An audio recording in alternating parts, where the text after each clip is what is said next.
আল্লাহ রাব্বুল আলামিন বলেন وَيُطْعِمُونَ الطَّعَامَ عَلَى حُبِّهِ مِسْكِينًا وَيَتِيمًا وَأَسِيرًا إِنَّمَا نُطْعِمُكُمْ لِوَجْهِ اللَّهِ لَا نُرِيدُ مِنكُمْ جَزَاءً وَلَا شُكُورًا আল্লাহ রাব্বুল আলামিন বললেন وَيُطْعِمُونَ الطَّعَامَ عَلَى حُبِّهِ مِسْكِينًا وَيَتِيمًا وَأَسِيرًا আল্লাহ রাব্বুল আলামিন বললেন যারা আল্লাহ রাব্বুল আলামিনের ভালোবাসা পাওয়ার জন্য গরিব মিসকিনের খাবারের ব্যবস্থা করে, এতিমের খাবারের ব্যবস্থা করে, ওয়াসিরান কয়েদি অন্যায়ভাবে যে কয়েদখানায় জালিমের জিন্দানখানা রয়েছে তাদের খাবারের ব্যবস্থা যারা করে, এবং আল্লাহ রাব্বুল আলামিন শেষে এসে তাদের পুরস্কারের ঘোষণা দিচ্ছেন ফাওয়াকাহুমুল্লাহু শাররা যালিকাল ইয়াউমি ওয়া লাকাহুম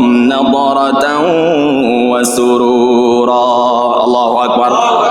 আল্লাহ রাব্বুল আলামিন বললেন এতিমের খাবারের ব্যবস্থা করে, মিসকিনের খাবারের ব্যবস্থা করে, কয়েদিদের খাবারের ব্যবস্থা করে একমাত্র আল্লাহর সন্তুষ্টি আর ভালোবাসা পাওয়ার জন্য যারা আল্লাহ রাব্বুল আলামিন হাসরের ময়দানে কিয়ামতের দিনে যাবতীয় বিপদ আপদ কষ্ট থেকে তাকে মুক্তির ফয়সালা করবেন। সুবহানাল্লাহ।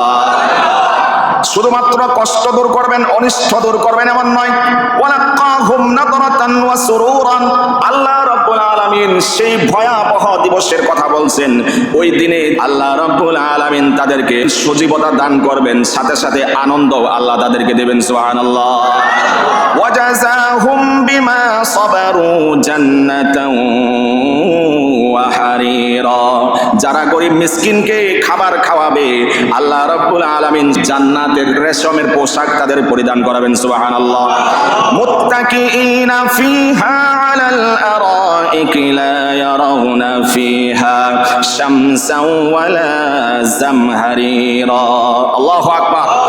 আল্লাহ বললেন জাযাহুম বিমা সাবারু, এই যে তারা ধৈর্য ধারণ করেছিল, আরেকজনের খাবারের ব্যবস্থা করেছিল, মুত্তাকিইনা ফিহা আলাল আরাইক, জান্নাতে নির্মিত সিংহাসনের মধ্যে তারা শাহেনশাহর মতো বসে থাকবে। সুবহানাল্লাহ বলেন।